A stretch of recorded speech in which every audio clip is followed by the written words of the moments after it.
So thank you all for being here. Good morning, and we are going to get our program started. First up to welcome you and to talk more about why we're here and what we're up to is Jim Reynolds, the CEO of Leaf Capital, also the co-chair of our board at Get in Chicago. He's on the board at the University of Chicago Medicine. He's on the board of the Chicago Community Trust, and you can see why we very much like having Jim here. He's very engaged in the civic community, and he's very engaged in the fabric and the deep details of what's going on in the city of Chicago and what kinds of things we need to do to make it better. So without further ado, Jim Reynolds.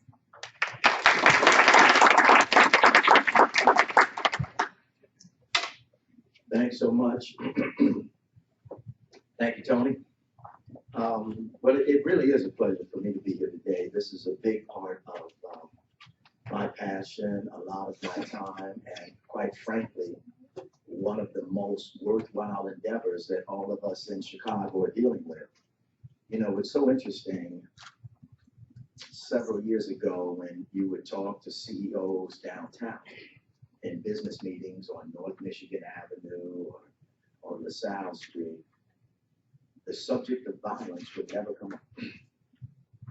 It really was something that folks didn't really think about, but when they thought about it, they just thought about it in terms of a group of people over there in those communities that didn't touch any other communities and didn't touch anybody else.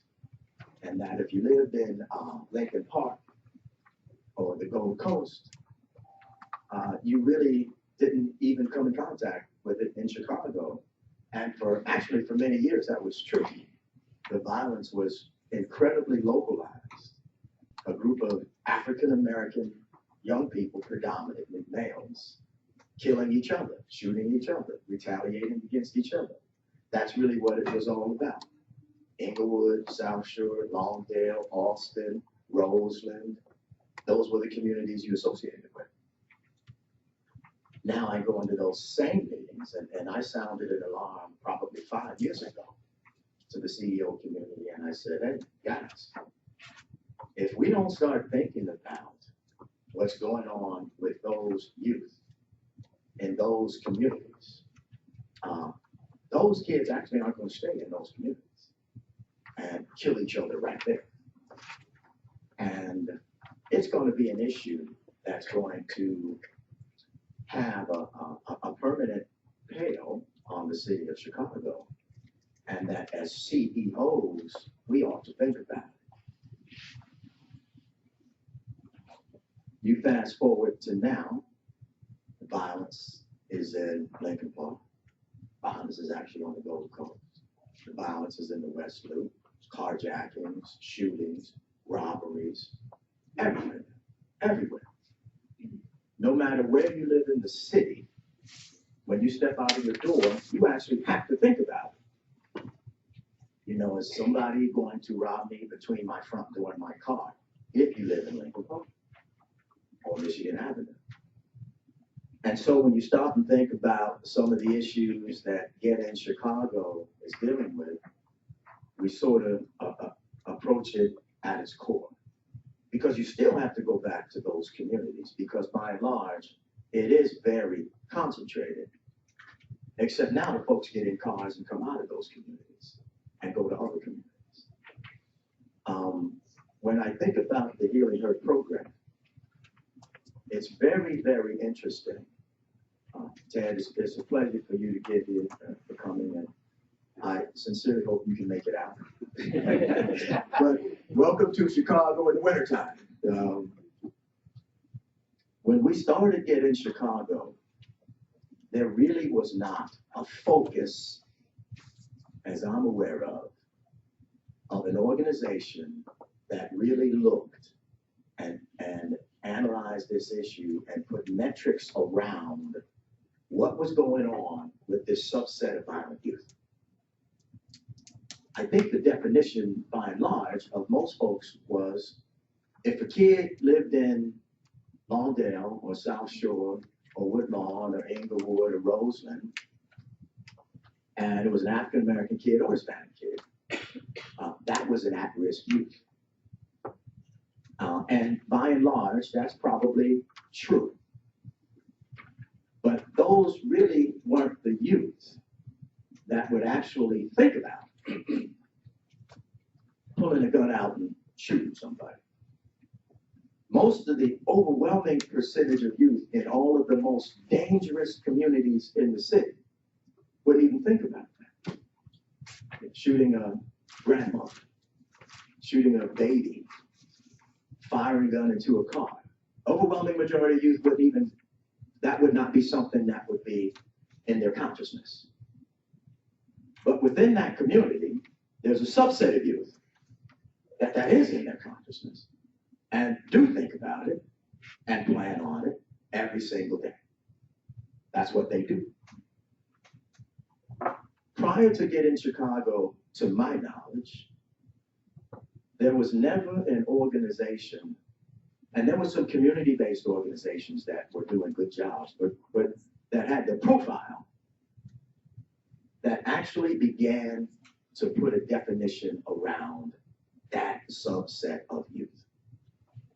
The special needs of that particular subset of youth that wasn't in school, that didn't join anything, that was willing to shoot somebody, probably been incarcerated, arrested several times, and didn't join anything. So this wasn't the kid where you get a good organization and they mentor them in high school and they try to get them to attend after-school programs or get their grades up from a B to an A or a C to a B so that they can apply for college. This wasn't that kid. And most programs were not equipped to deal with kids that were not those kids. Our first couple of years of getting in Chicago, we actually financed school-based programs because we thought we were hitting at-risk youth. What we found was the prevalence of gun violence grew, the dangers in those communities grew. Then we actually hired Dr. Irving and listened to her. Under her leadership, she began to educate us into really what were the at-risk youth. And it wasn't a kid in South Shore High School that lived in a dangerous neighborhood that was trying to figure out how to get to college. That kid needs help too. And there's a myriad of programs for that kid. But that really wasn't the at-risk youth, or the definition that I think Dr. Irving created that's now I hear used around the city that I never heard used before she created it. Acutely at-risk youth. Acutely at-risk youth. Where you began to define on a pyramid the levels of at-risk. Whereas before we just had one definition.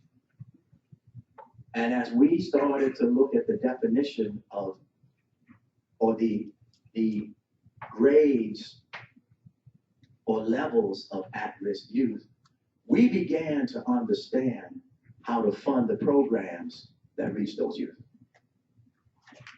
So a group of business guys 5 years ago put up their own money without any public support.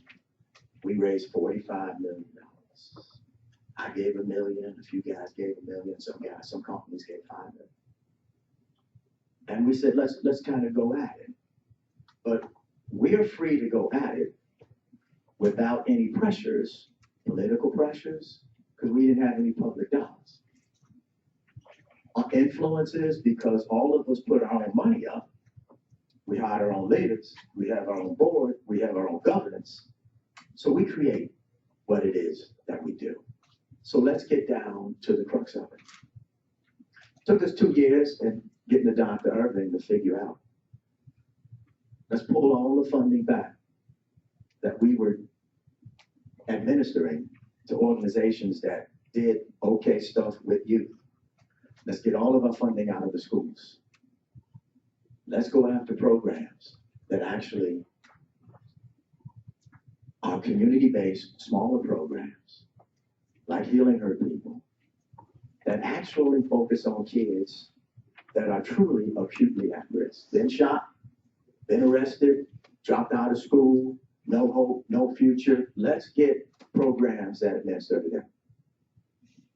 And it's made a tremendous difference in this entire city. In our last meeting, board meeting, we talked about now how there are several organizations that now understand this particular subset of youth that they didn't understand before. This subset that will actually pull out a gun and shoot somebody. This subset that really feels like they have no hope for the future, so what do they have to lose? This subset that particularly needed the help. And we started funding organizations that reached them. When you look at healing hurt people, it gets down to the crux of something we discovered years ago, and that was a lot of the violence in these communities is in retaliation. Somebody did something to somebody's brother or somebody's cousin or somebody's gang member, or some guy shot me, I lived, now I'm gonna go shoot him, and he won't live. And so when you think about how it hits the crux of it, it's really spot on. I'm a very, very big optimist and proponent of Chicago. And I think now that we have organizations that are really focused on this small number of youth, it's not a large number of kids that are really, really, really committing these violent acts. It's a small number that actually need help. If you talk to any young person that joined a gang and you get them talking, and these are not stupid kids, the gang was probably the only thing that reached out to them. The gang was the closest thing that they had to a family, the closest thing that they had actually to an infrastructure and stability in their lives. So let's replace that gang with something that's actually good for them and their lives. So I'm excited to be here, welcome you. I'm excited to be one of the co-chairs and founders of Get in Chicago and help really illuminate and shine a light on this important issue for our city. I'm really proud of what you guys are doing with the program on Healing Hurt, because you're hitting right at it. And as we look at how we're going to conduct ourselves, our $45 million is winding down if we have one more year. But the last few years has just been amazing under Dr. Urban's leadership in terms of funding organizations like this that get right to the crux of the problem. So I hope everybody has a very informative session today. I know Dr. Gayle is going to be illuminating, exciting, effervescent, as she always is. And I wish you the best. And Ted, I hope you're able to get out here tonight. If not, I'll let you know where I'm having dinner. So thank you all.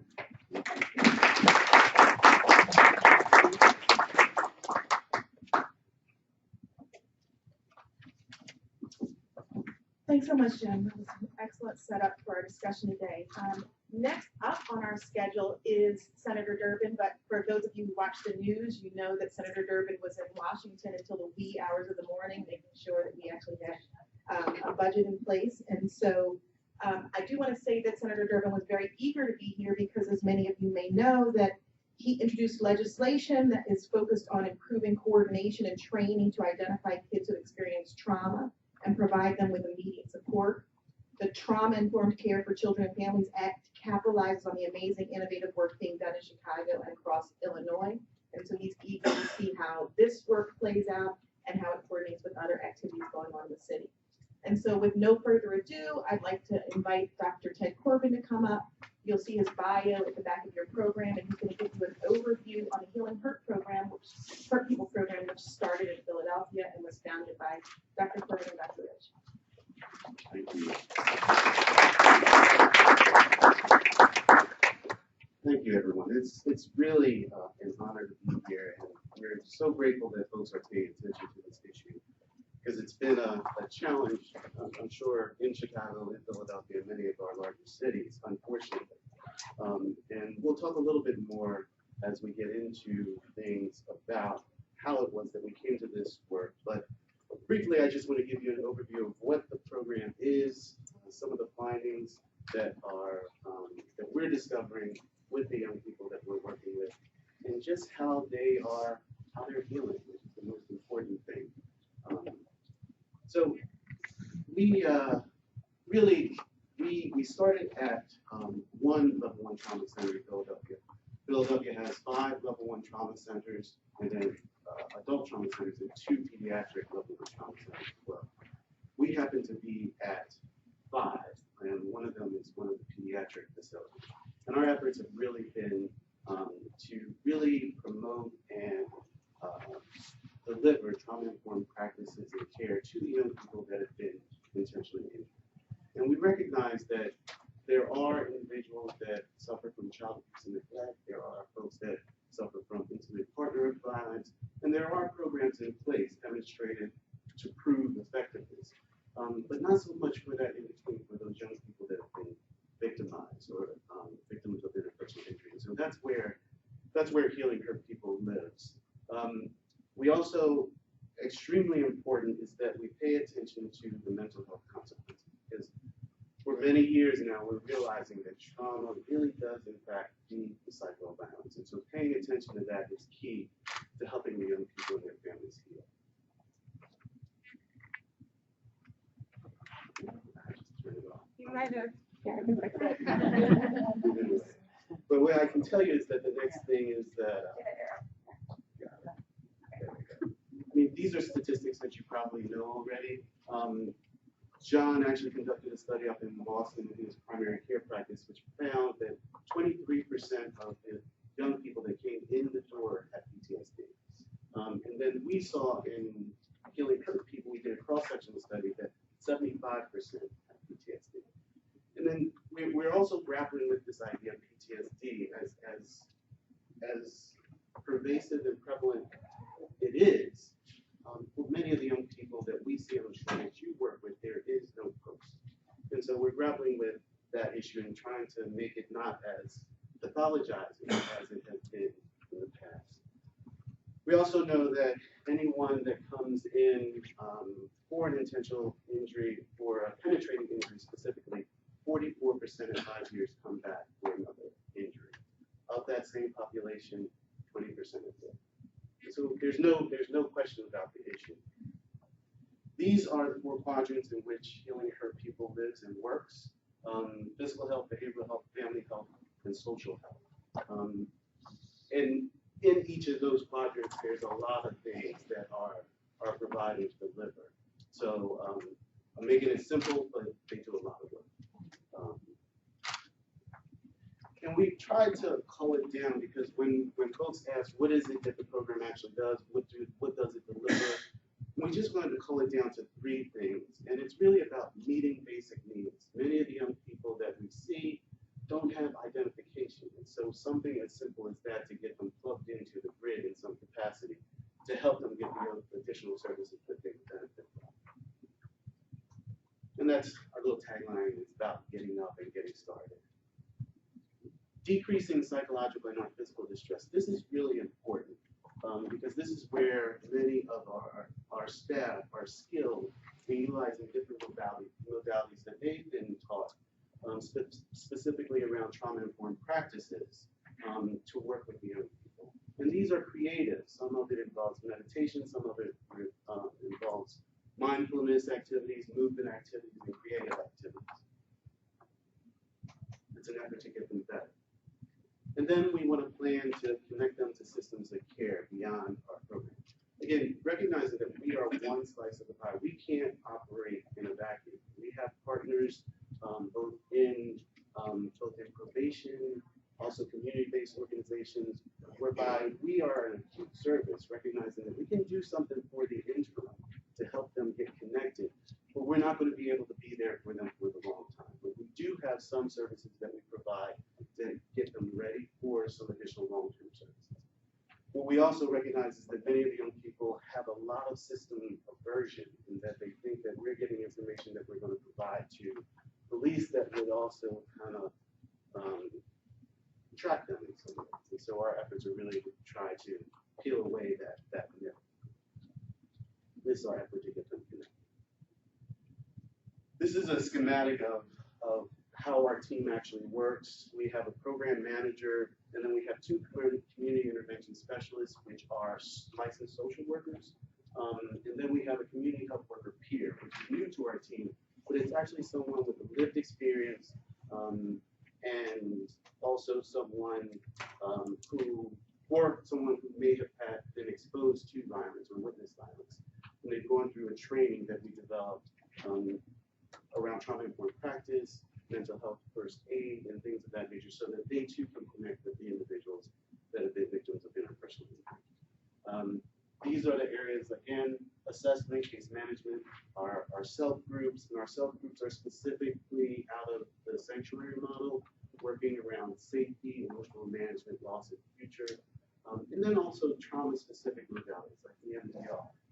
And then our efforts are really to connect to community resources. And it comes back to our outcomes that I mentioned to you before.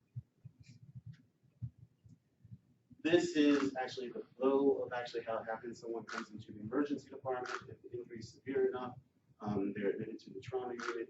Our efforts are really to meet the person at the bedside. That doesn't always happen, so in some instances we do in fact have to do some outreach calling and go into the communities to visit with the families or meet them at a mutual place. These are the phases that we're developing with our partners who are our large funders, the Department of Behavioral Health in Philadelphia. Engagement, active involvement, stabilization and step down, and discharge planning. Now again, a challenging place is our engagement, of course, where some of those light touches in some instances might be some psychoeducation, but there's a lot of work that actually goes into the engagement phase. Interestingly, because we're in a space where we're having some conversations around sustainability, we've been fortunate to be at the state, we've been approved as a program so that we can bill Medicaid for the services that are being provided. But a challenge is we see a lot of people in engagement and do some type of work, but it's not until we've done the intake that we're able to bill for the services that our social workers and our community health worker peers have provided. So we're in an interesting space, and we're in a position of developing a rate to see what we come up with, and we'll talk a little bit more detail about that. Aftercare is under construction because what we realize is that many of the young people that we work with have a mission, have a survivor mission. I have a digital story that I'll share with you because it's better heard from the voices of the young people that we work with that are interested in giving back and working with some of the young people that have experienced interpersonal injury. At the same time, as we are delivering the program, we are doing we're conducting some research on the program. And it's not research for research sake. It's important to see what actually works. And so we're doing a combination of qualitative and quantitative data collection to actually find out what works and what will make the program work better. Primary outcomes, we're fortunate to get some support from the Annie Casey Foundation to really look at these things.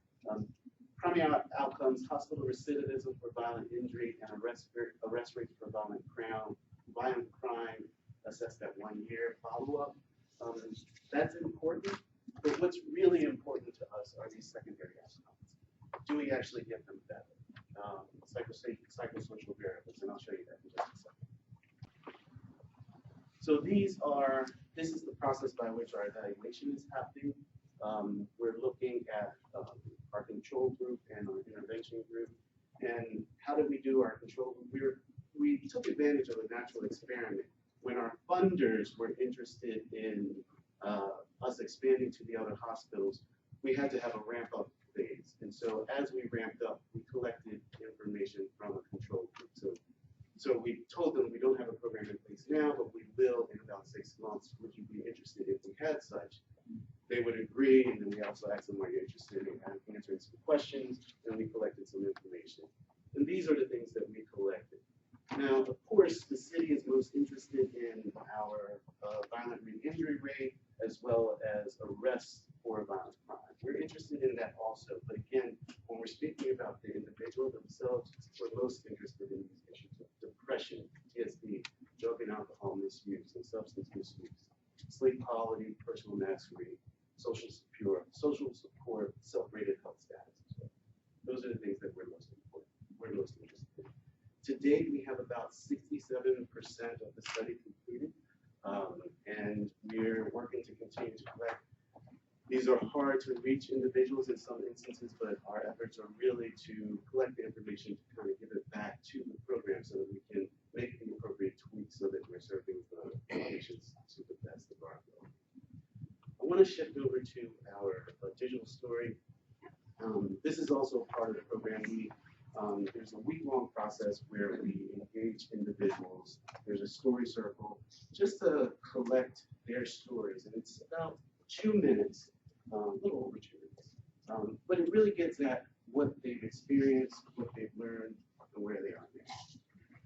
And I will tell you, this is a young man who went through our program and also went through the community health worker peer training and is now one of our community health worker peers who works with many of the young people that have been victims of violence. So lived experience, just a great young man. So just take a listen.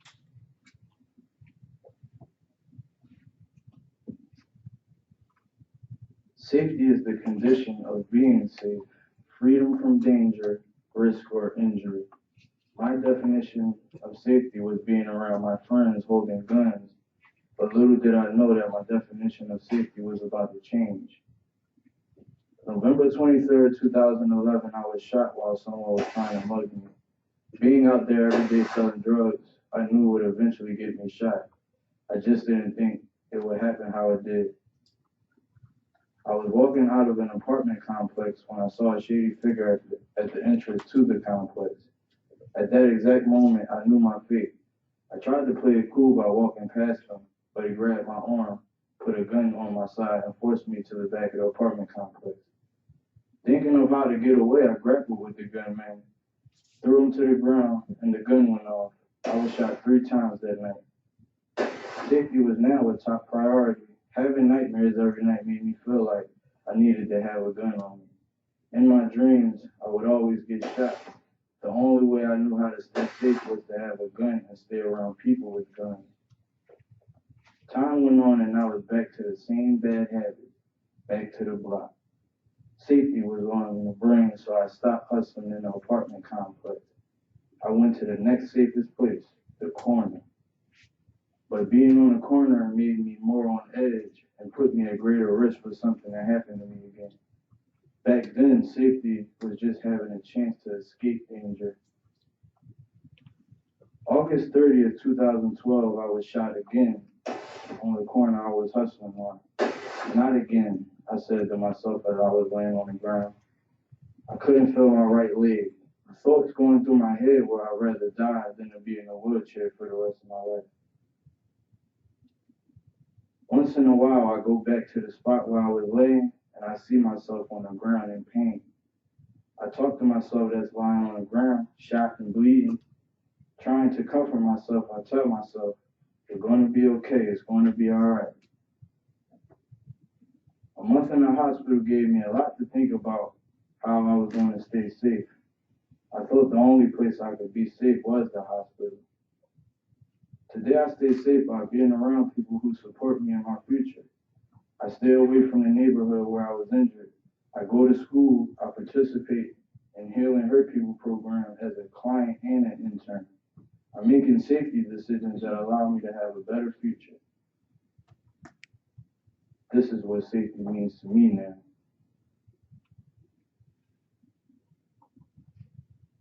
That's what's important. It's a right. Thank you.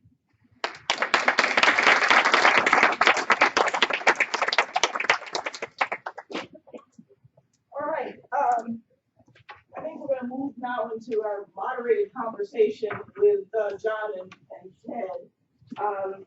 As mentioned, I'm Helene Gayle, and I'm the president and CEO of the Chicago Community Trust as of 4 months ago. So very new to Chicago and to this organization. when I woke up this morning, I thought it was impossible that anybody would actually brave this awful weather. And I get here and everybody says, hey, this is just Chicago. So, you know, I'm getting oriented to this new experience.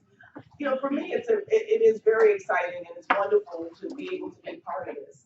My background is as a public health physician, and I spent 20 years at the Centers for Disease Control, and there we had one of the centers was the Violence Prevention Center, and it was the center that was always at most risk. It was just out of this budget crisis where the government was closed, was almost was shut and shut for a few hours and now open again. And when I was at CDC, the Violence Prevention Center was a center that was always under attack, always the brunt of budget decisions and always under attack both financially as well as from a policy perspective, because there are a lot of people who were concerned that violence isn't a public health issue. Violence is a criminal justice issue only.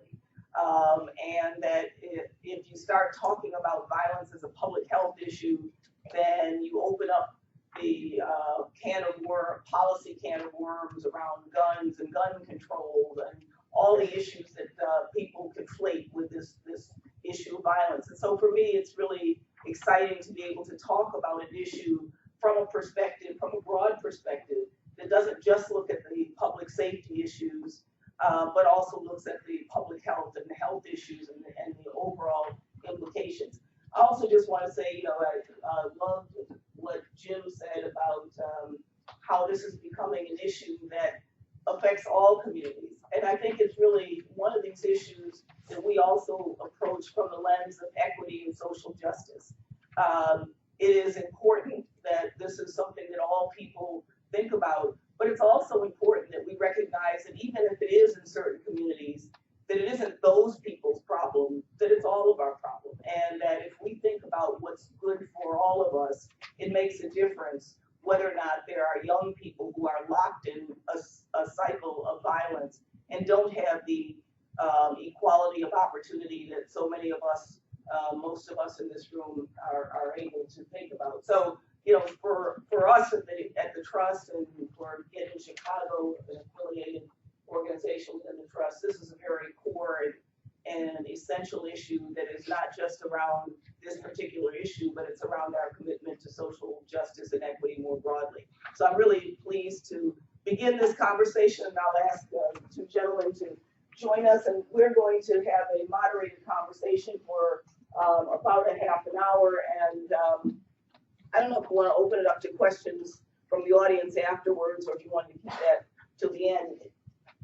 Let's start at the end and then we can get both sides to Okay. everyone. So, you know, first of all, no program starts from just out of the air, and you know, it'd be interesting just to say a little bit about what was both of your motivation for starting this. How did it start? How did it come together? And maybe what were the things you were most afraid of when you started this new innovative program? So I would say that I'm a primary care physician, and I was working in Boston, and this is probably maybe 15 years before this work began.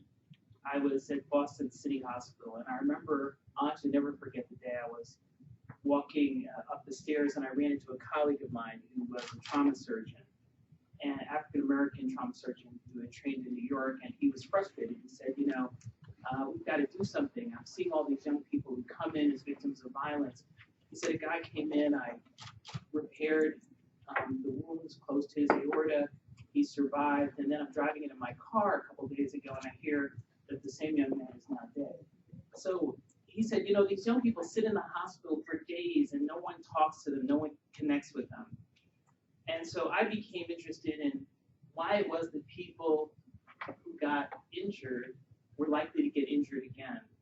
And I thought I knew, but I didn't know. I thought it was, the typical yarn was, these are bad kids doing bad things, they get shot, they go back out, they do more bad things, and they get killed. that's the typical, stereotypical mindset that we had. But as I began to talk to young people, I began to understand how deep the impact of trauma was. And in addition, the fact that when you live in a very unsafe place, a lot of your reactions are about staying safe. And so a lot of young people retaliate as a way to say to the world, don't make me a victim.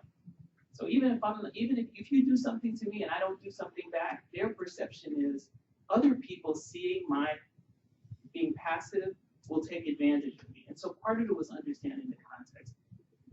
I think when we came together, it was clear that Ted, in his emergency department perspective, our shared understanding of trauma, meant that we could do something, and it wasn't about lecturing young people who came in. It was really about trying to heal the wounds of trauma that were deep-seated and were driving this cycle of violence. And I think it was really the voices of the young people themselves who shaped and helped us understand what the context was for their work, and that we had a responsibility. We had a responsibility as medical providers in a hospital. It was not something we could push off and say, let somebody else deal with that. That this was fundamentally about the quality of care that young people, that any victim of violence would get in a healthcare setting. I echo everything that John said. I think the way that I came to it was the experience that I encountered in the emergency department with regard to, we patched them up and sent them out, and it just didn't seem right, especially when we saw them back, not long after that during my training. And it was the experience that that John had, that some other colleagues had, Sandra Bloom, I know Carol and Brad are familiar with her work, is really just getting to understand how trauma, the emotional trauma that many of the young people have experienced, many of us have experienced, and yet there are resources that we're able to tap, whether it's a family member or a friend, but many of the young people that we encounter don't have access to those resources. And so our efforts have really been to amp up those resources and get them familiar and understanding what those are, in addition to them understanding what it is that they're feeling so that they don't feel crazy. So when you were starting this, what were some of the biggest potential obstacles? Was it difficult to get people to buy into what you were conceiving, and what did it take to overcome any of the obstacles that you had? Funding. Funding was a big deal, and actually it was also in talking to hospital administrators. Unfortunately, there is a bottom line in terms of dollars that has to be met when talking about these financial medical institutions. We get that, but the disappointing piece was that there was a disregard for the individuals as them not bringing money to the institution, or them not bringing the resources to pay for whatever services are rendered at the institution. And so that has been and continues to be a challenge in talking to administrators to get them to understand that this is about quality of care in service delivery, and that continues to be a challenge. It's also a challenge in educating colleagues about not being discerning of who's deserving of additional care. There's an example of a colleague that there was an African American young man that had been shot, but it didn't hit any blood vessels, and it went through and through, and no bone fractures or anything. He was in one of our rooms in the emergency department. There was another woman who had been a victim of intimate partner violence, and he contacted us about the woman that had been a victim of intimate partner violence. And we're even though that's not our niche, we see the importance of that woman getting additional services, and so we quickly made a referral. But then we realized that there was a young man that had been shot that he didn't make a referral. And so it's a constant reminding and informing of our colleagues about, it's not just who we think is deserving, it's anybody who's been shot, stabbed, or sold. Don't try to make any discerning thing. Just call us if there's someone who's been shot, stabbed, or sold. I just simply say that there is telling the story of trauma and its relationship to violence is a constant job that we have. And sometimes, Dr. Dennis and I were talking about this, sometimes it takes a long time. You've got to find a way to be more precise and succinct about telling that story, because it does require something of an organizational culture change to focus on the lives of these young people and to understand the untapped potential that is held there. We're not trying to simply interrupt something bad. We are trying to stimulate and enhance and feed something very powerful in these young people. But that is a transition we've been able to see, and we've seen it in institutions. So if there's hope that comes out of these obstacles, it's that in Philadelphia, there has been a change, I believe, a fundamental change in the way that many institutions are seeing young people, because this ongoing conversation about trauma and its relationship to violence and the power of these young people, like Jermaine, is really now a forefront conversation. Yeah, it's one of the reasons why I like the way you named the program, because I think it does put the emphasis first on the individual. It's not a violence prevention program, so it's something out there. It's a very human-centered way of talking about the program. And I think the notion of hurt people, it also helps to humanize the people that you're dealing with. So I think that intentional naming is very, very important. You showed some of the research that came out of this, and so this is both a hospital program, but it also has a key research part of it. Just say a little bit about how the importance of the research component of this and what that actually has contributed to the program overall. Sure, it's been fascinating to learn, and some of the interviews we're still going through. We did some qualitative interviews, and it's really helping us figure out what makes the program work best, which is really what we're interested in, but also kind of pushing and promoting more of the evidence behind the practices that our practitioners have taken on. And so looking at and realizing that that the majority of the people that come in that have been intentionally injured have PTSD. I think we said 79% of the children come in. These are kids that are coming in with PTSD. And so there's a 30-day window to actually be diagnosed with PTSD, but we're realizing that our kids are coming in with it. Similar for adults, it's at 64% in terms of folks coming in the door with PTSD that have been victims of interpersonal injury. And so we're learning that folks are coming in with this, and it's not something that's been developed because of that particular injury. We're also learning that a lot of them are depressed. And we're also realizing that interaction, and we're trying to look at the dose and how many sessions and how many meetings our social workers and community health worker peers have with the individual to get a sense of what the dose is in terms of interacting with the individual. What we do know is that interacting with them decreases their symptoms of post-traumatic stress, decreases their symptoms of depression, improves their personal mastery.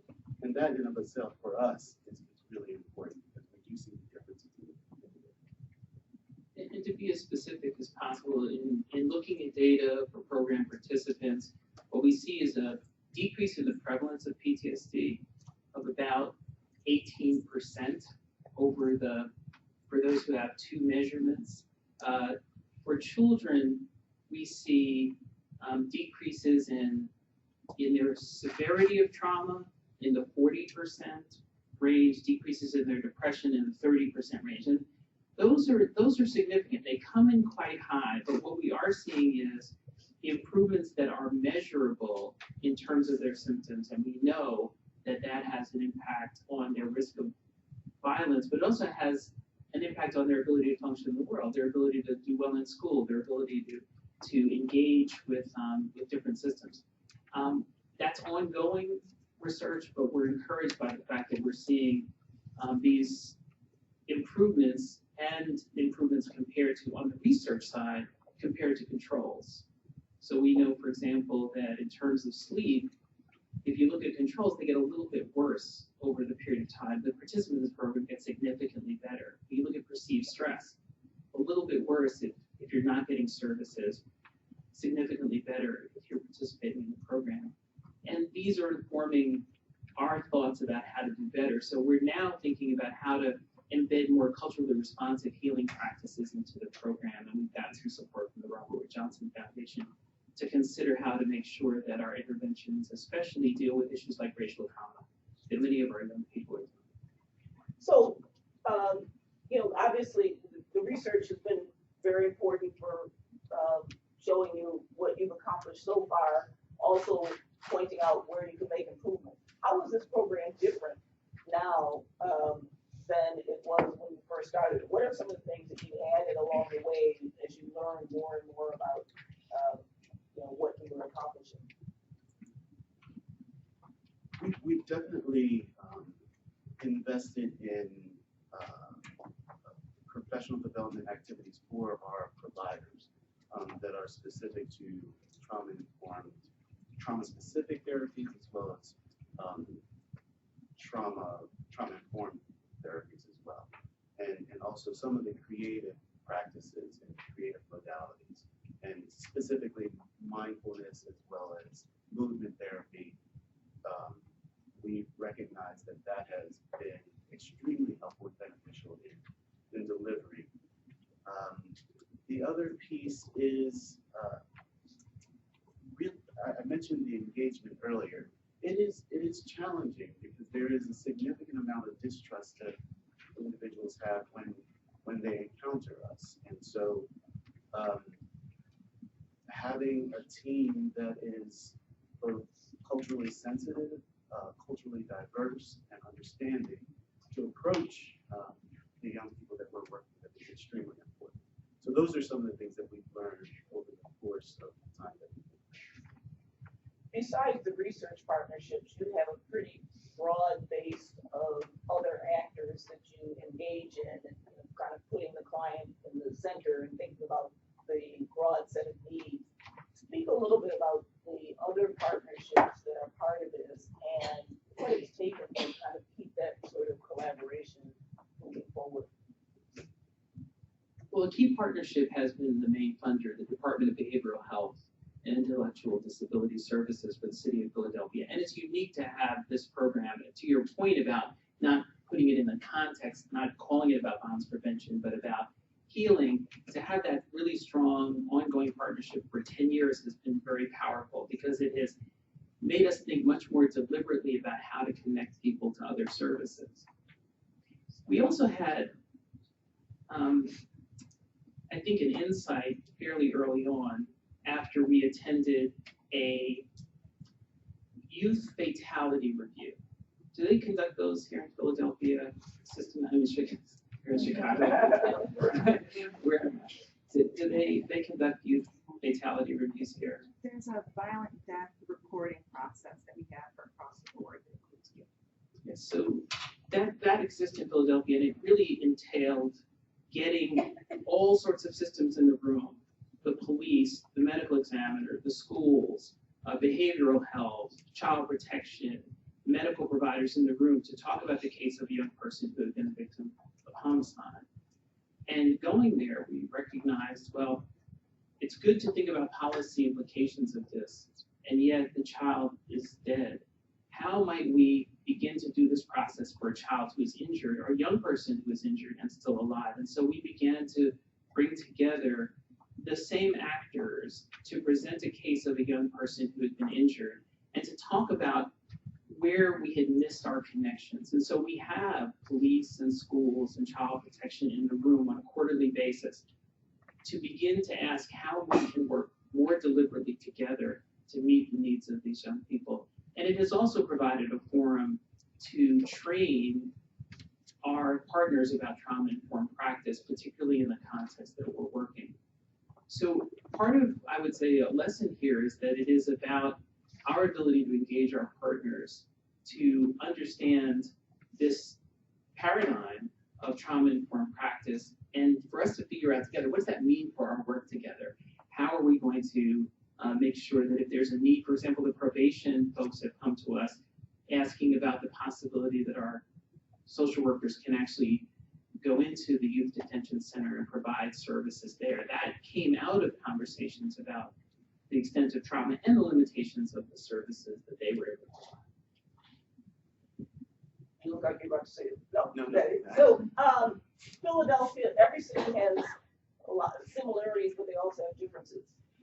Are there things about Philadelphia that are particularly unique in terms of the situation there, as far as violence, resources, where, you know, all the things that the influences, and then maybe contrast that a little bit to what you know about Chicago and how what you know and have learned in Philadelphia might translate into the Chicago situation?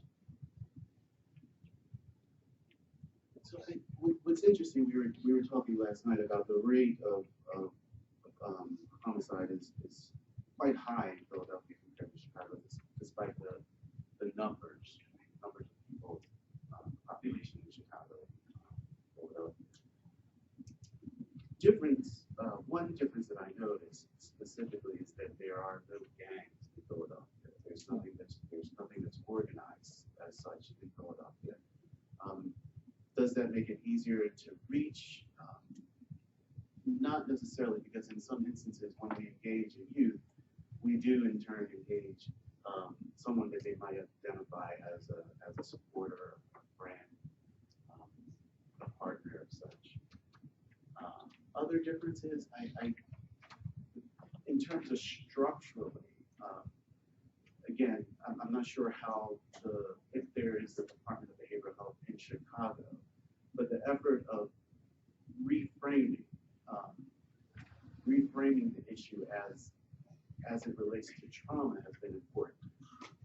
Our former commissioner of the Department of Behavioral Health had made a huge effort to make Philadelphia a trauma-informed city.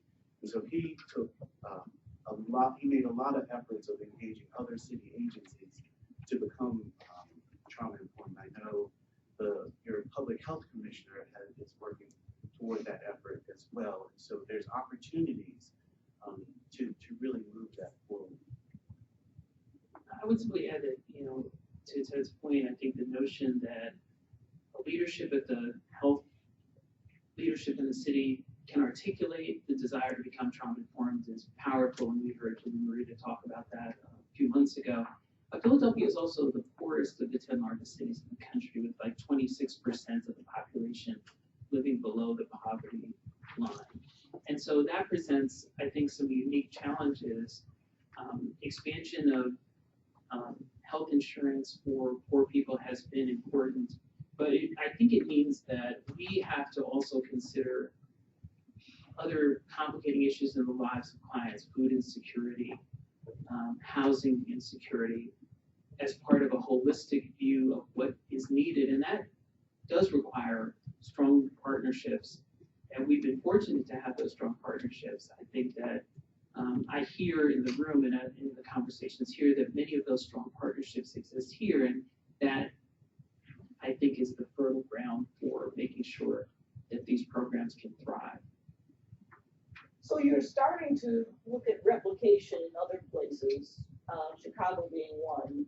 Maybe talk about how that opportunity arose and where else are you thinking about it, and what would be your grand vision in the next 10 years for this program? For us, it was really meeting some passionate, committed folks in Carroll and Brad, and making an effort to stomp out or find resources to really start the program here, and realizing that we had a fundamental belief that the program works, and we've been fortunate to work with them since they've started, and we continue to work with them to build the program. So it was really their willingness, their commitment to the program. And our efforts locally, about 3 years ago, we were charged with replicating the program across Philadelphia with the support of the Department of Behavioral Health. And it was hard. replication is hard.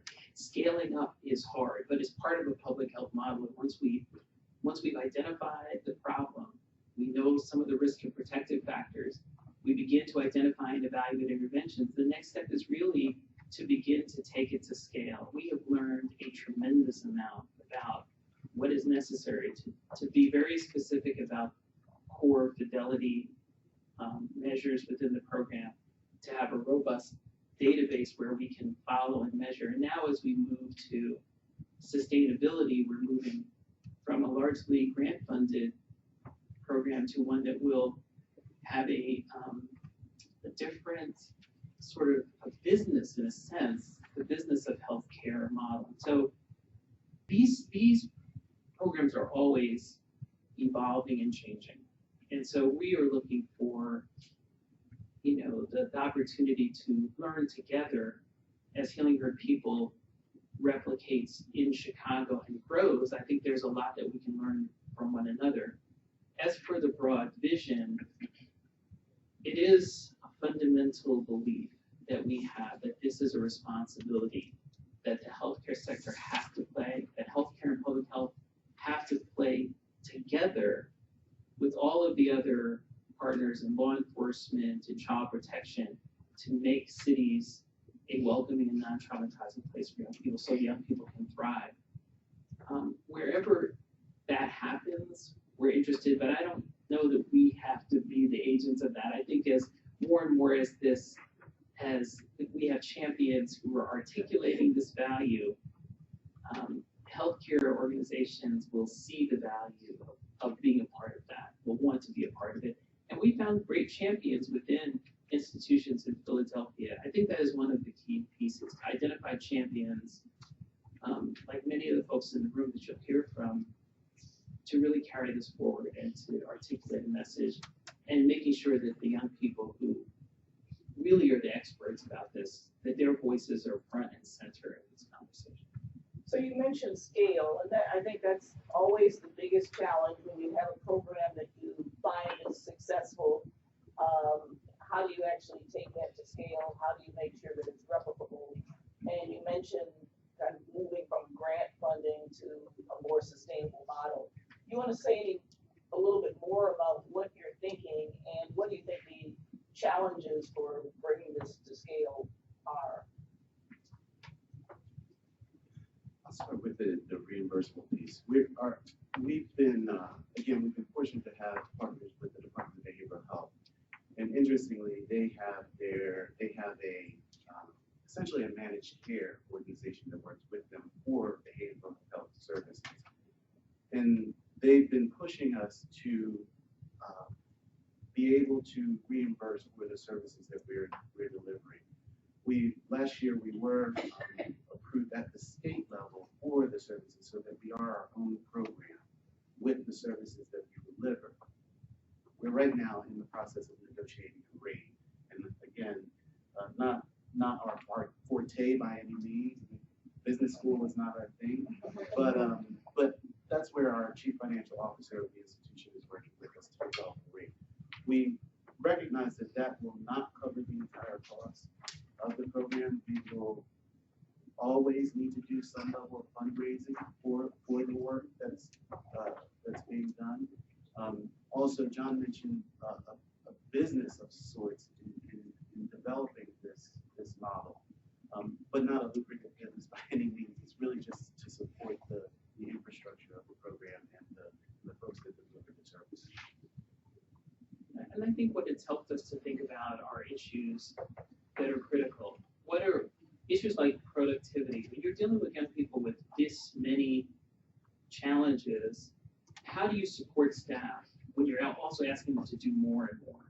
How do you compose a team that has the right components? So we have a licensed social worker, we have a community health worker peer, we have other peers as part of it. How do you make sure that you go from an individual model to a really robust team, but you also try and push yourself to see, to be efficient in the work? And I think that that's a good thing for us. It will, it's driven in some ways by sustainability, but we hope that we can learn a lot that will be useful in other locales to think about whether it's the physical health, the behavioral health payers that are engaged in this, how this is really fundamental to health. Once the health payers are in there and have some skin in the game, then it really changes the conversation about what it is that constitutes health for the Great, I could keep asking questions for a long time, but we do want to have our other panel come up, and then we are going to have about a half an hour afterwards to have a Q&A with the audience. So thank you both very much.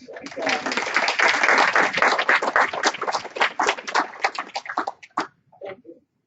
And I think for our next panel, I believe everybody is going to say a brief bit about their different components in the Chicago program. Everybody has the program, and you have the bios, but we have Dantrell Blake, Andrew Dennis, and Carol Reese. I'm not sure who wants to start first, but okay, Dantrell. And the mics.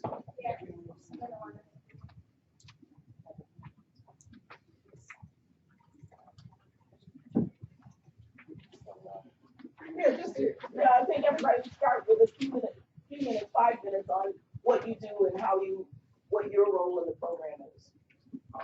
So my name is Dantrell Blake, 21 now. I work with elderly people. Basically, I'm a peer leader. Went from being in a self-group to co-facilitating. I'm still in it, like, you know, higher position. I graduated. I did the program more than once, so it's a position to where I can make money. You know, because the way I am, I'm just true to myself, true to others, I guess you feel. But I do trauma-informed care trainings too at Stroh's and Home Hospital. I work with Project Fire. I do glass blowing. I've been doing that for 3 years now. So I'm get down. So if y'all want some glass, got some business cards, you know, come out. I do that. I'm music. I'm a musician. You know, like I just love the arts. I dance. But my music, like this program helped me keep that on the positive side. You know what I'm saying? Because like before the program, I was on the side of like choosing like in the streets and like this ain't me, but I didn't have no resources like you didn't keep me going until this ain't me part. So I just stuck with being in the streets and sleeping. That's all I knew. But again, when I got hurt, I ended up getting shot. Leaving out of Inglewood, Stroh's, one of my follow-ups, I met someone in the emergency room, a social worker, her name was Holly. That's how I thought about the program. She asked me if I want to try the program, teams who've been victims of gun violence. I heard that, I'm like, sound like something decent. I ain't never feel like I did just get shot. You feel I want to try something new. So I'm gonna try that out. I tried it out, it was decent. So that's what I've been doing. I'm gonna let them. Could you just say a little word about what was your life like before you started in the program, and what kind of brought you to that moment? It was violent, but it was fun. You know, like it wasn't violent to me, but like that. Just the way in the environment I lived in, growing up, seeing it, just like growing up from an age of seeing that, it looked fun. So like, and that's all you see, and you want to do stuff that you see other people doing that you feel like that's cool. So like, growing up, seeing people just fight, selling drugs, just partying, I was just doing a lot of stuff like that. Like stuff that looked like something entertaining to me because I ain't really had no. I want to go out of my neighborhood. Yeah, like this is times where I'm just bound to just stay around the neighborhood. I can go probably a couple blocks over. Yeah, so I see certain stuff and I want to do it. Like, and I'm with my cousin now. We all from this neighborhood. So like, when they get into it with somebody, we all ride together basically. From one fight, we all fight. And just like growing up in the grammar school we went to, like all of us grew up, our whole family went there, and like just the neighborhood. So like everybody knew us as being like the the Josephs, they see us walking on the street, them the Josephs, like, yeah, you like, they'll say a name, like, oh, them the doctor, the Eagles, something like that, like, just off the family name, and there's no, like, they wild and bad, so, like, we was just, like, I was like, oh, yeah, we crazy, they know us as some crazy, like, you feel me? But, like, it was fun, though, like, we just having fun, like, that's how we was looking at it, but then, it got to a point where, you know, we went from fighting to, they got slinging guns, basically, like, toting guns, and when that came upon, like, basically, like, different sides, basically, like, because I'm basically just now getting into high school days, I was on to high school on the other side, like, that I went from, man. But I'm the type that, you feel me, I dance, I do all this type of stuff, so, like, I like meeting people, I like, you feel me, connecting with people I don't care where you from, what gang you is, you feel me, like, we the type that, you feel we vibe with anybody, but, like, the people we was from, like, where we was from, that's how it is. They from the other side into it, and that's how they look at it. You from over there, you do opposition, you on the other side. But yeah, that's how I used to like be like in the streets, like on the fly, used to sell weed, just like you my cousin, now they real like you feel me, like tow guns, driving around, just like any, you feel me, just because I'm looking for a comfort zone, you feel me, safety. I feel like this gonna keep me safe, you feel me. I'm around people who know me, who can support me, you feel me, like maybe feel good at the moment. Like it came to a point where I didn't serve you well anymore. And just one other question before we move on, Carol. How have people in your neighborhood and your family, how have they related to your change and people in your neighborhood and your family since you started in the program and it kind of changed the way that you conduct your life? How has that affected other people and people see you differently? Yeah, it affected a lot of people.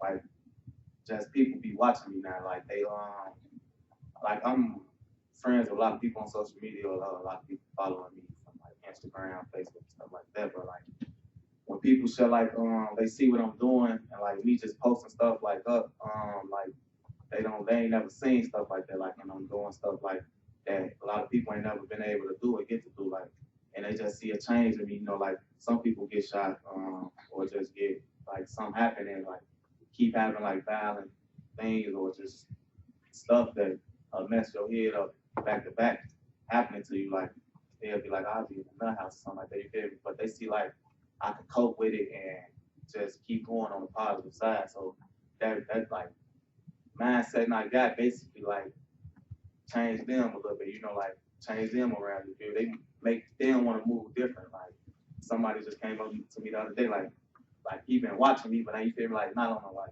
I'm watching you sneaky type, but like watching them, observing me, like, and he see what I'm doing, and he's saying like he made me like feel good, like be like you made me want to get up and like you feel me go out here and I see how hard you working, like you moving, like you always doing something, and he made me feel like I said, like I felt good, like dang, I'm motivating him, you know what I'm saying, like, and for me to motivate him, like just off him seeing what I'm doing and not really speaking to him, like, but I still, if we want to get down, I'll talk to you, be some knowledge I know, but like just that, like people just be randomly coming up to me or see my face, like, man, yeah, I seen that video, to that video or something like that.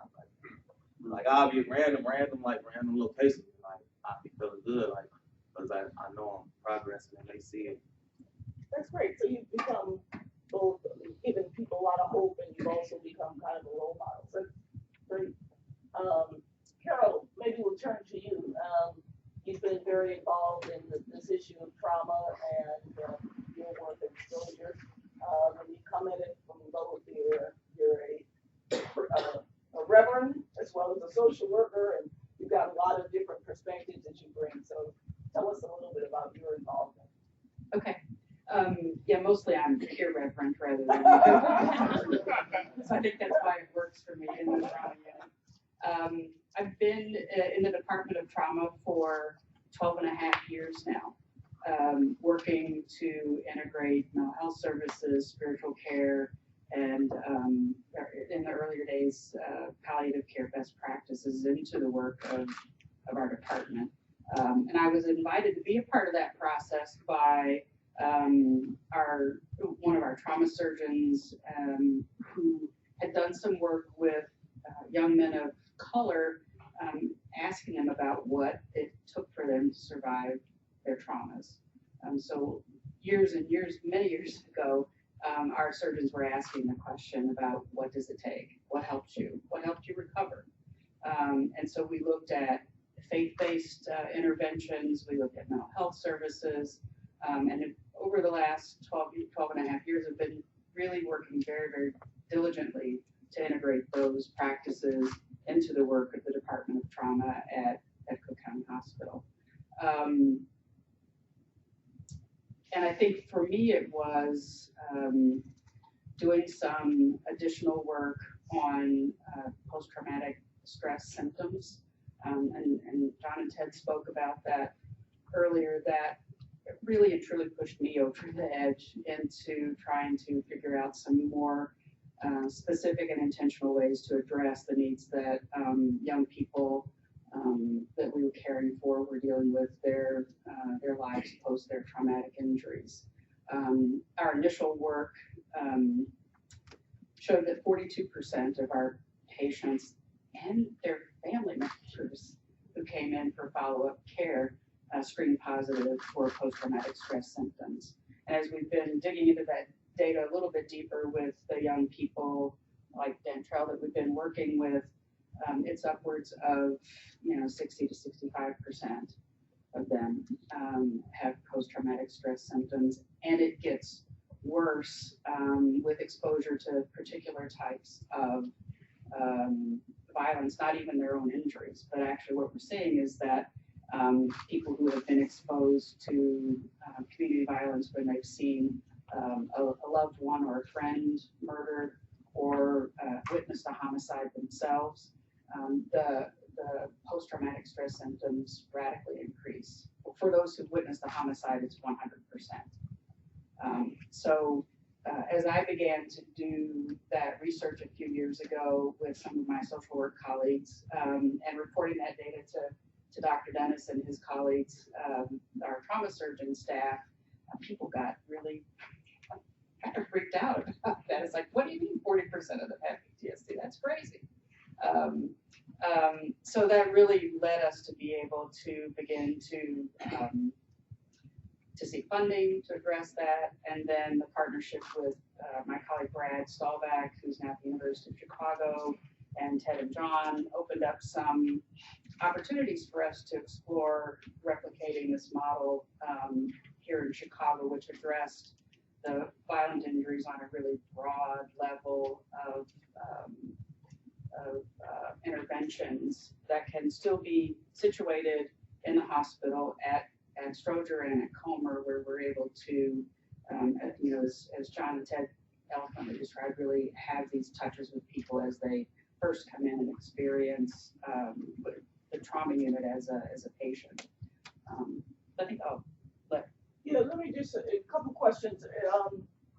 So through the Healing Hurt People program, it's really focused on young people who are under 19 years of age. And before you were doing things with a wider spectrum of age groups, what did you have challenges really kind of pushing the focus to that age group? What were some of the differences? Well, the reason that we focused on the age group here in Chicago is that's what we were able to get funding to do. Because caring for children in Chicago, the Justice Advisory Council, I know President Preckwinkle's staff is here somewhere. Thank you. We're early funders of our work and actually took the risk to invest in, along with Chicago Beyond, took the risk to invest in the work that we were doing in a model that's kind of difficult to explain and understand sometimes because we use way too many words to do it.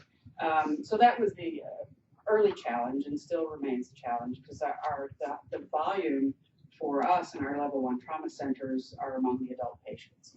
So we're currently working with the Illinois Criminal Justice Information Authority to try to expand some of that work into serving young adult victims as well. But some of the challenges of working for young people you might you might imagine if you have teenagers in your life, sorry, Dantrell, it's trying to find them and managing kind of relationships with the schools that they're working with, finding jobs, and then being able to engage this material of healing from trauma in a way that makes sense to young people and to their parents. So for us, the unit of care is not just the young person or young adult who's injured, but their entire kind of system of folks. And that just creates a lot of extra time and energy in trying to put all the pieces together. So this issue of PTSD keeps coming back over and over again, and I think it is new for a lot of hospital personnel to think about this as a byproduct of the violence that young people are experiencing. How much of a shift was that in thinking in the hospitals that you're involved in? And I know you're doing some research on that. How has the research actually helped to inform how people see this issue and what some of the changes and practices have been as a result of the research? Yes, some of it's related to the research, and I actually want to see if Dantrell is comfortable kind of responding to that question as well in a minute from his perspective. I think when you actually begin to drill down into all of this, it makes sense to people. It makes sense to our physicians, to our nurses, because they actually see people come into the unit with a gunshot injury or a stab injury and witness behavior that just seems kind of to not make sense or not consistent with the injury that took place. So once you sort of explain that, well, this person had this trauma injury today, but 6 weeks ago his brother was murdered, and 3 weeks before that he lost a friend to gun violence, and oh, by the way, he was kicked out of school for fighting. I mean, it's just a whole host of things that happen in people's lives, and so the notion that the trauma is much broader and much deeper than maybe we previously understood, I think is something that is beginning to make sense to people. And it requires a different kind of intervention. Maybe we'll come back to you in a few minutes, but let me just give you a few minutes, Dr. Dennis, and people who have read his bio. He's not only a physician, but he's also a police officer, so you have this dual perspective on this issue, and maybe say a bit about your involvement with the program. Sure. I'm truly pathological. So I am. I'm a trauma surgeon. I run the division of pre-hospital and emergency traumatology at the county hospital, and I am on. That's most of my job. And the other part of my job is I work for the Cook County Sheriff's Police Department and the Illinois State Police as a sworn police officer. And my job is, for that purpose, is I run the medical operations for both those departments, which puts me on the street. It puts me, I'm on the SWAT teams, so I'm doing the high-risk work with the teams. And for me, to be honest with you, perfectly candid, it allows me to see the world through multiple lenses that I think just very few people have the opportunity to do that. Especially as a physician and as a trainer, it just allowed me to see the world from multiple perspectives. And I think that's the strength of what I do, and that's why I embrace what I do on both sides. And it's unique, and I try to push it out to my residents.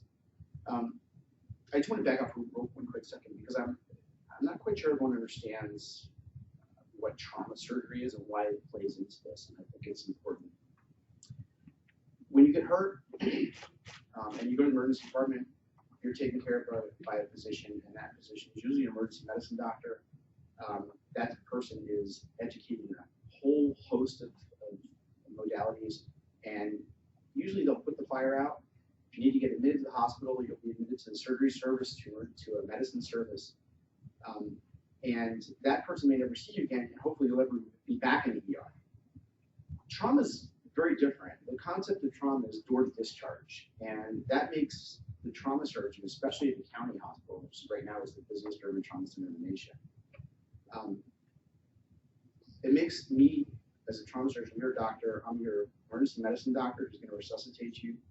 I'm your surgeon who's going to fix anything soft and squishy. I'm your critical care intensivist who's going to be your doctor through the intensive care stay. I'm going to be the one who sees you on the floors during your convalescence. And then our team, part of our team is going to see you, and I'll see you in follow-up. So from the door to discharge and beyond is what makes trauma care, which is what changes mortality for the better, different than most other, what people typically perceive medicine as in emergency departments. And that's universal. That's the concept of trauma care, and it changes outcomes. That's why trauma centers exist. Because of that, it's a smaller world. It's a much more consolidated world. In order to make it to the trauma unit, you have to be multi-system injured. So it's not just I fell down, I broke my arm. That will not trigger you to be brought to a trauma center. It is I have more than one system injured or involved. So that's the difference, and I just think that's important for people to understand, because I think that's the thing that most people actually don't really grasp. From my perspective with the healing curve, I will tell you, it is probably the greatest paradigm shift to hit the world of trauma surgery since damage control surgery, which is how we take care of the physicality of people. And I don't say that lightly. It has taken us from 180-degree trauma care to 360-degree trauma care. Prior to the inception of bringing this into the county, and I know around the country, other work in other trauma units, we took care of the physicality, and we just completely neglected the spirit and the soul and all the other social issues. As best as we tried to do it, we didn't do it effectively.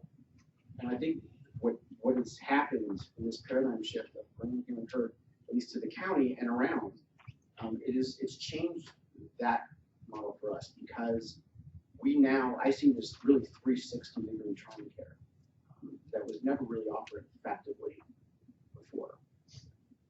Maybe just to bring it alive, could you describe a patient that you were involved in and how that kind of 360 approach actually worked, and how did this program interact with that? Sure. I'll give you an example. Last March, we had a young individual who was on his way to school. Somehow his body got in the path of a bullet that was not intended for him. And this was a kid who was on the track to be a football player. He was on his high school varsity football team. He's a freshman, and his world was football. He saw himself going, that was going to be his way out of where he was. And he came from a very structured family, but his parents worked. So his parents worked, and the kid was home a lot, but he was on a path. His world changed in a matter of a second, because he was shot. He was shot in the left upper thigh, and it took out his femoral artery and the nerves, because the nerves and the artery went together. From that point on, he went to surgery emergently because he nearly died. He virtually bled out before he got to us. He was spent a week or so in the ICU after we put together his artery. His leg, he's got a permanent foot drop. His leg doesn't move, and he had large fasciotomy wounds on his calves, which means that both of his calves were open because they were so swelled up. We had to relieve the pressure. So now you have a kid who is sitting in the ICU, completely helpless, dependent on the nurturing care of the trauma staff, which is mostly the nurses, to be honest with you, who to me are the most remarkable entities, really, that are unsung heroes. And if it weren't for this group, first of all, the surgeons and the physicians we now know, the first thing off our mind is call Carol's group and have them see the patient. That happens at time zero. If it didn't happen at time zero, it happens at day one, post-op day one. So we're automatically engaging the individual, and this kid automatically got engaged right away.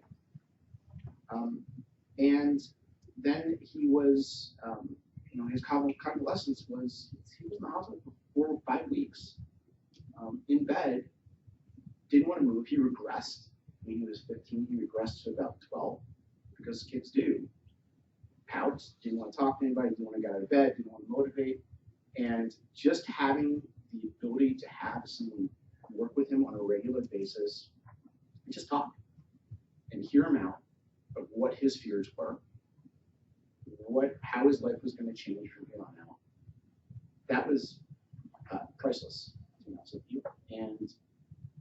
And then when we finally did get him out, we got his stash out and was closed.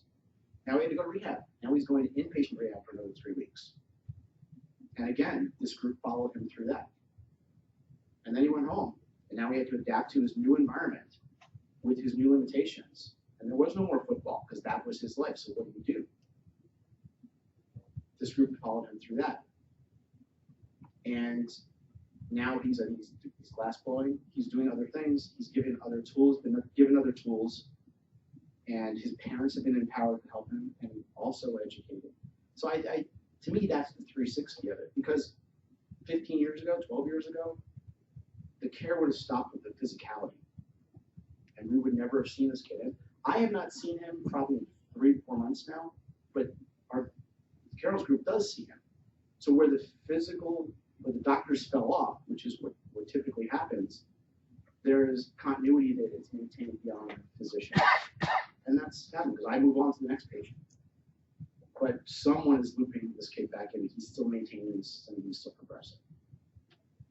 So from the other side of your brain, as the police officer, how has this informed how you do your work around public safety, and what is it that you wish your other officer colleagues would know as a result of the involvement in this program?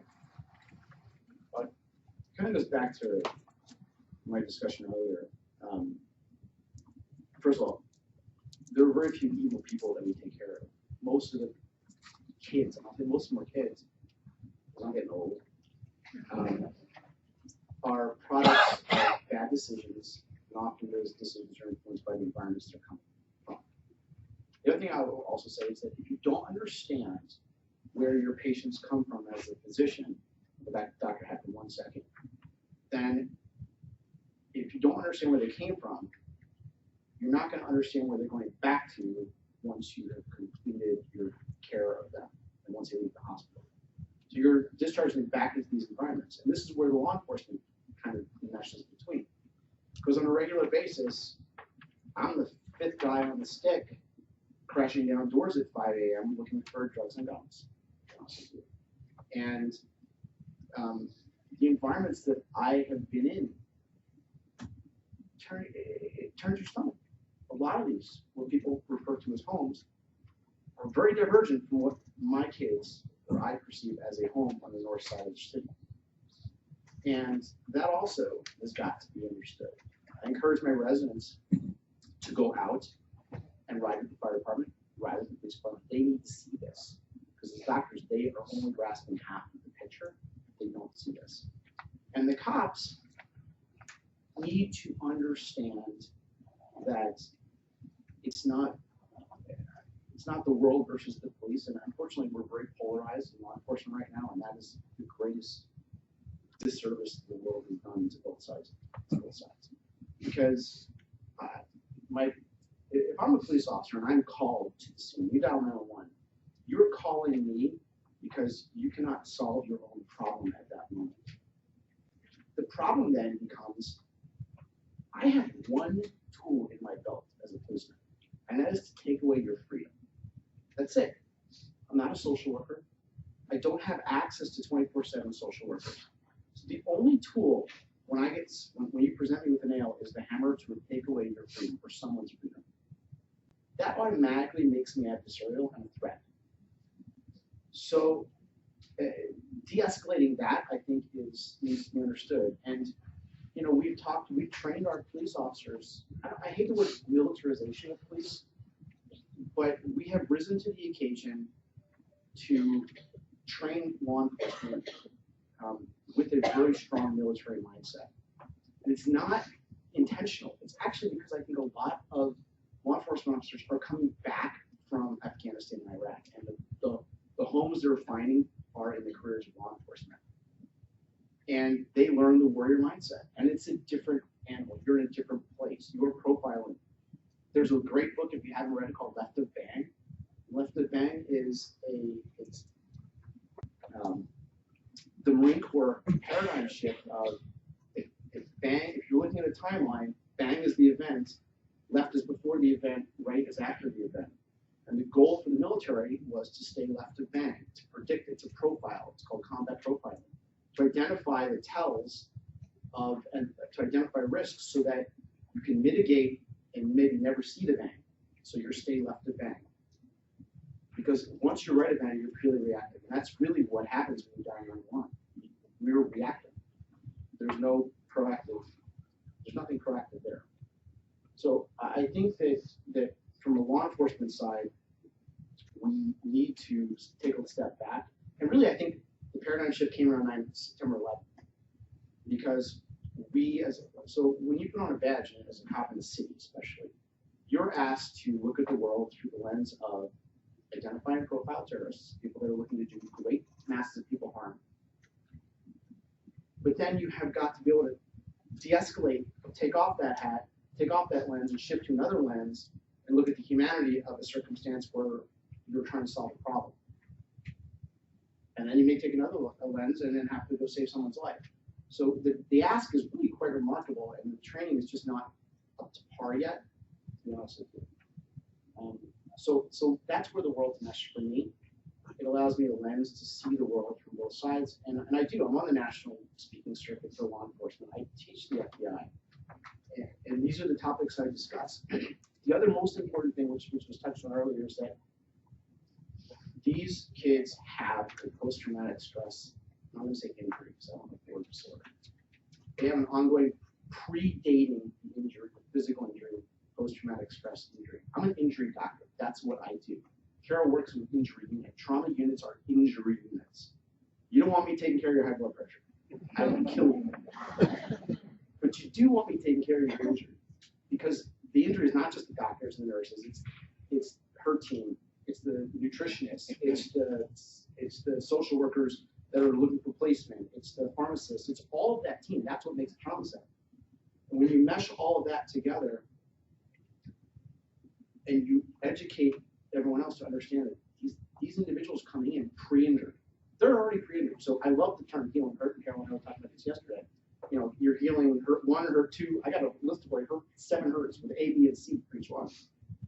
Because that's what you're doing. You're addressing each hurt on an individual basis. And when I communicate this to other people and try to tell them, that's what we're doing. And with the first hurt being the pre-existing hurt, the psychological injury that occurred before the actual physical injury occurred. Great. A lot there. There's a lot there.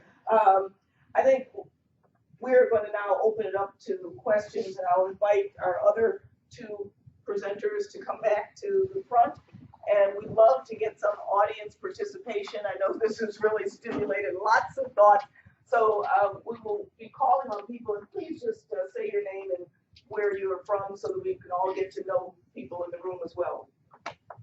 Hi, I'm Martha Budis from the Ahern Family Foundation. Can you just talk quickly about what exactly the program entails, how often you're working with these young people, for what period of time, who's doing the work, in what setting, just the basics of what you do. So I'll start. There's a different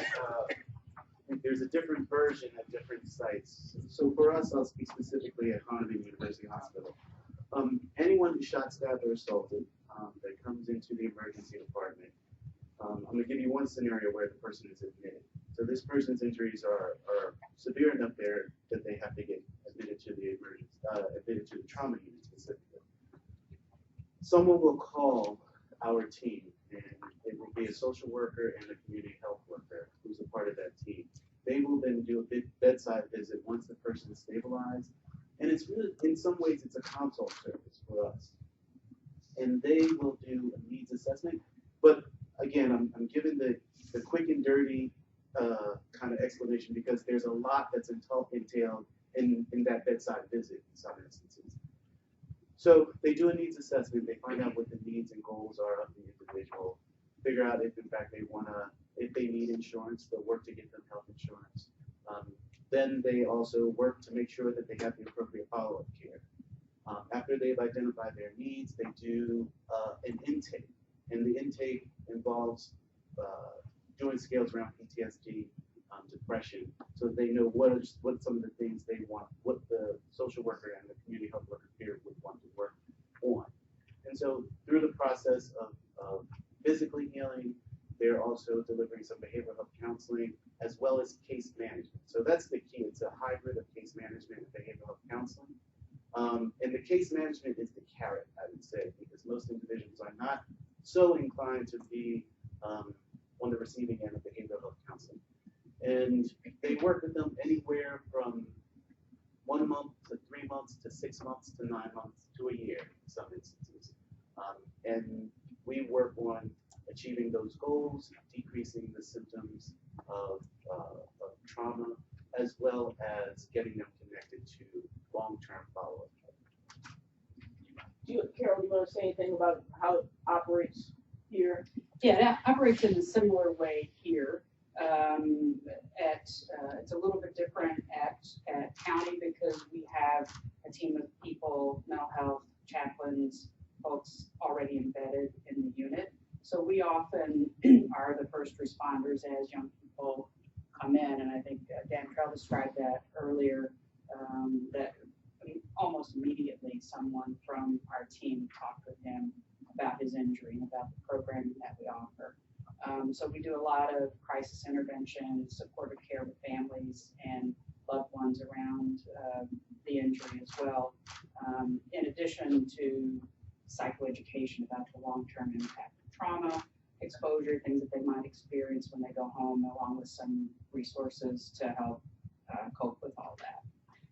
And we tend to work with people in the same way that that Ted described, with this hybrid of intensive case management, as well as mental health services. And then also, I think one of the things that's really helpful to the people we work with is the peer support groups focused on this kind of psychoeducation model that is related to safety, emotions, loss, and future. We call it self. And so for our goal is to try to engage somebody for a minimum of 6 months with weekly sessions with the trauma intervention specialist, and then we work with kids up to a year and sometimes longer. One of the things that I want to say about the intervention model, I was thinking about this yesterday after I talked to Dr. Dennis. If I ask you, and I'm not going to, but if I ask you to tell me before you're taking somebody up to surgery, how long are you going to be in surgery? What are you going to have to do? What's the recovery going to look like?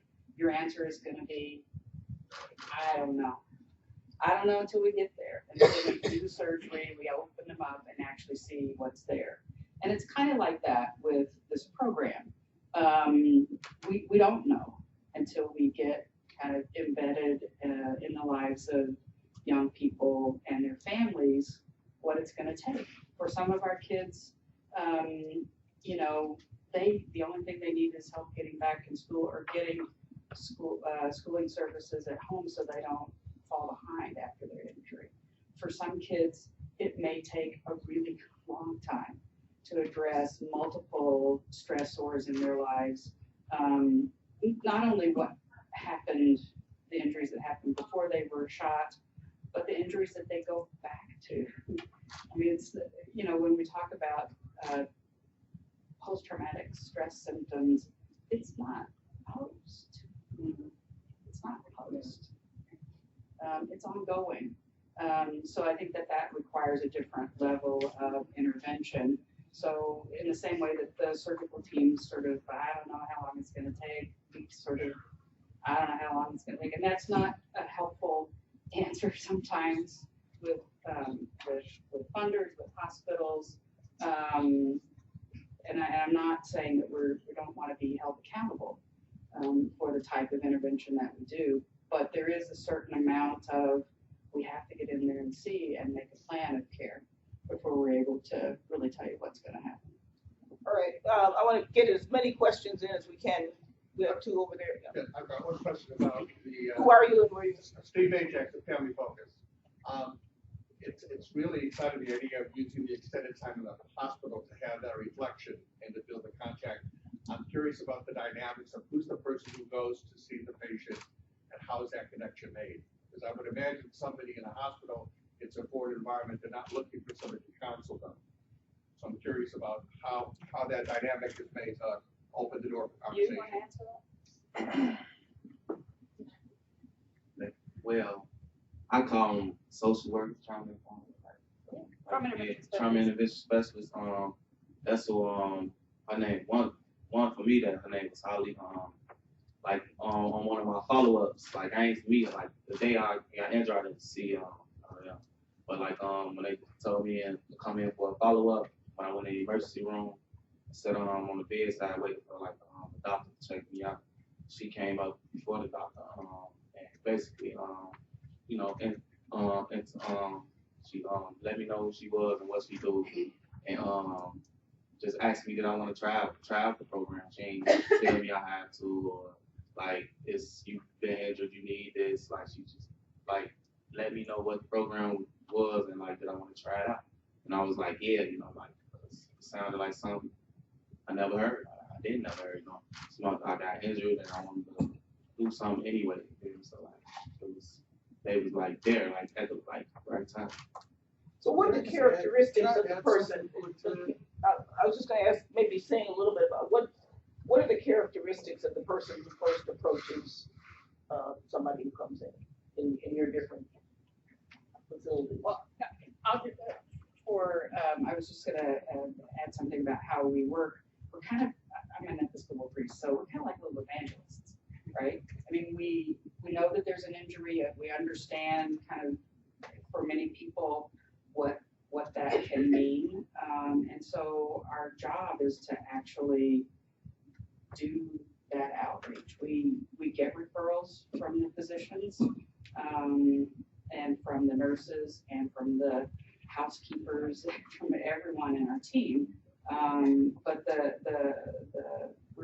all the people who would be kind of those first responders are licensed clinical social workers or social work interns, so master's level students who are trained in crisis intervention, psychological first aid. They're trained in trauma-informed care practices, and the simplest answer to that is they understand that there's trauma that predated the injury, and that there's going to be trauma probably after the injury, so that we're able to engage people in that way.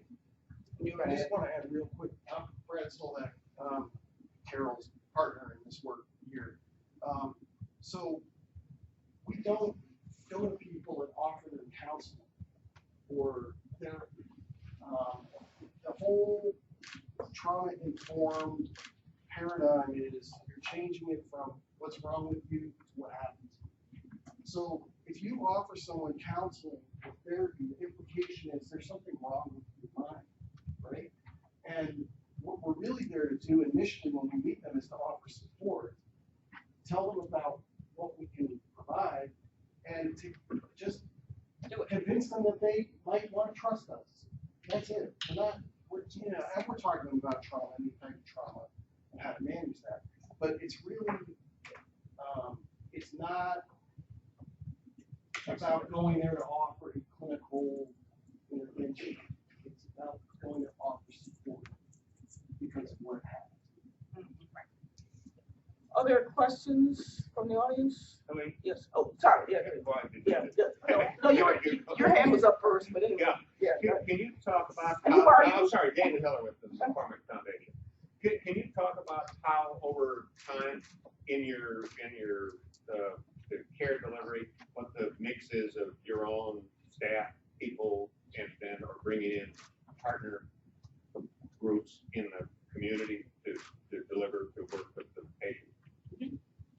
Yeah, for us at Cook County Hospital, when someone comes in with a penetrating trauma, that means gunshot or stabbing, when two teams of people, well, actually 3 teams of people are activated, or 4, you know, the medical people, our own inpatient, kind of social workers, chaplains, et cetera, ceasefire, cure violence, and they're partner with us. They get an automatic call whenever someone comes in with penetrating trauma, and then also our Healing Her People team.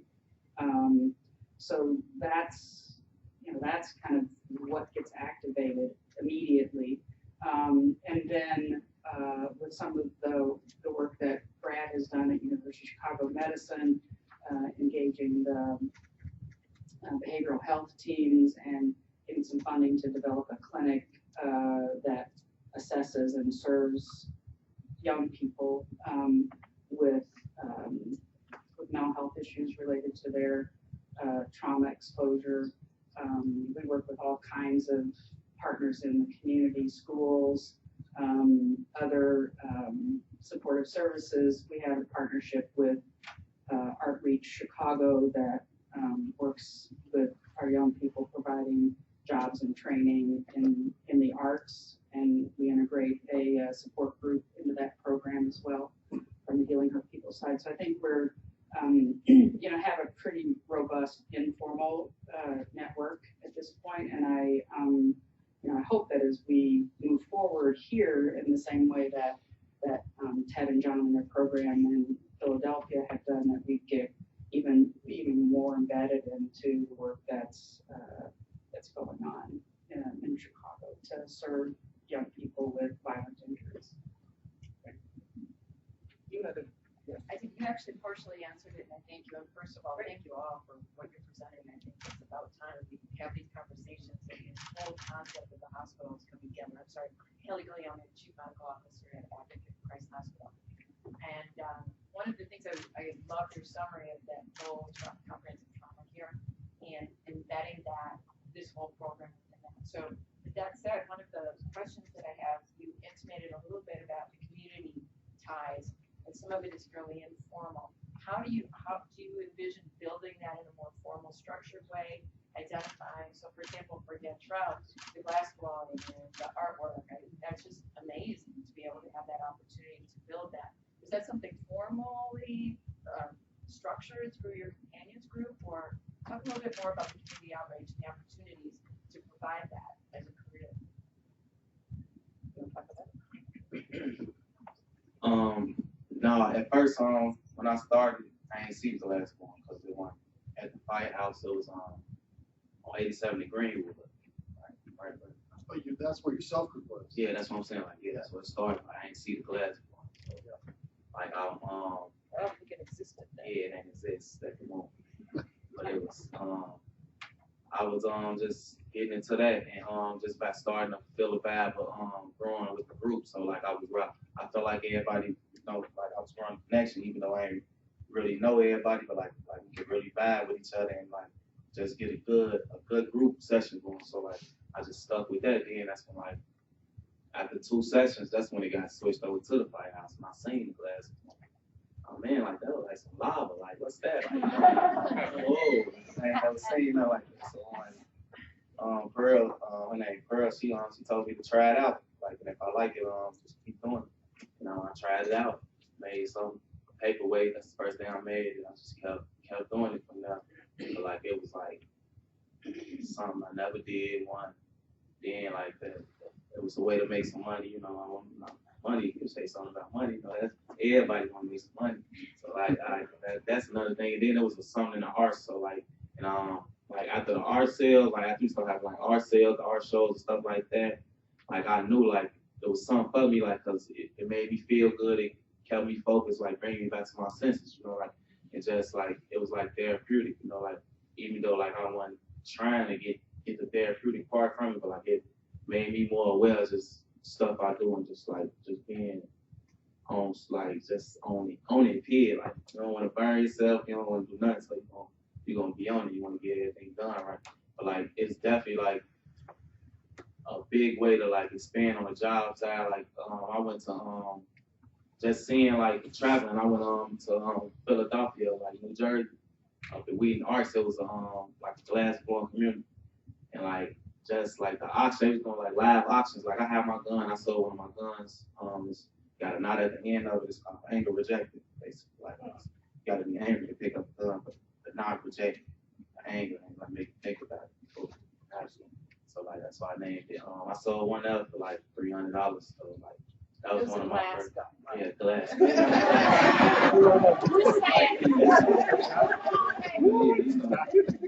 I ain't talking about one now. You know, I still got some cover on it. Oh yeah. A couple, yeah, 1123 West Roosevelt, go out and buy one. He might give you a deal. Yeah, you know, I'll chop it up with y'all. But, yeah, and I just seen like people making like good deals and just like it was real life being like business. I seen like a real life business, like being that like me, like I see myself having like my own business, like on the art side with like music, glass blowing, and dance, like all in one, you know, like a label, you know, like a music label, but art with all type of different arts and stuff like that, you know, because ain't nothing like that really going on, and like can support the youth at the same time. So yeah. One of the things that's most encouraging to me in the last couple of weeks that's going on in Chicago is among hospitals and healthcare institutions. It's kind of being spearheaded, at least on the west side, by Rush and some of the partner hospitals in the Illinois Medical District. Came from some work that Rush did, just a simple metric about lifespan in our neighborhood. So in the Gold Coast, they took a look at the lifespan, 85 years.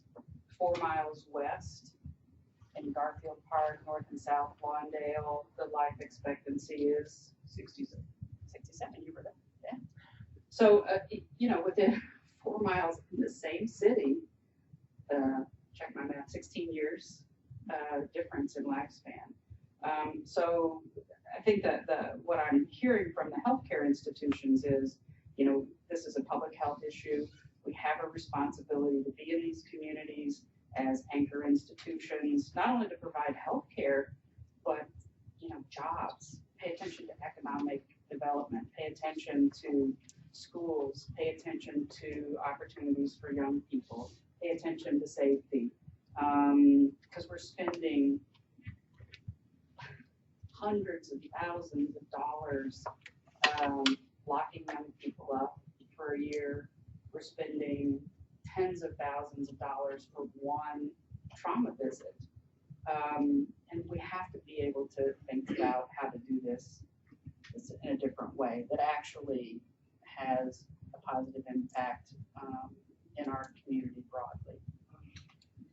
JP Morgan Chase, I don't think you said this, but how many people do you have in the companion program now? Like Dantrell? So we probably right now we're serving about 50 kids. We have lost a couple of staff people this year, so we're in the process of hiring probably in the next couple of weeks a couple of others. Our target, at least with the pediatric patients, is to identify about 300 young people a year who come through our trauma centers, both at Comer and Stroger. And our goal is to, you know, just lay hands on each and every one of those kids and their families as they come through. And then in the intensive case management group programming, our aim is to serve about 100 kids a year. Well, to be respectful of people's time, I think we will cut off the official program, but I think that our guests, particularly ones from Philadelphia, since they're snowed in, would be happy to take questions informally. And I would just say, first of all, thanks to everybody for being here on what is not a easy day. It turned out to be a little bit easier than I think was predicted. Thanks to our presenters, both those who come from out of town as well as those here, to really share, I think, what is an incredible experience that we will continue to evolve with. And thanks to the Get in Chicago team led by Tony Urban for recognizing the importance of this work and helping to continue to work in Philadelphia, but also to see about replicating this.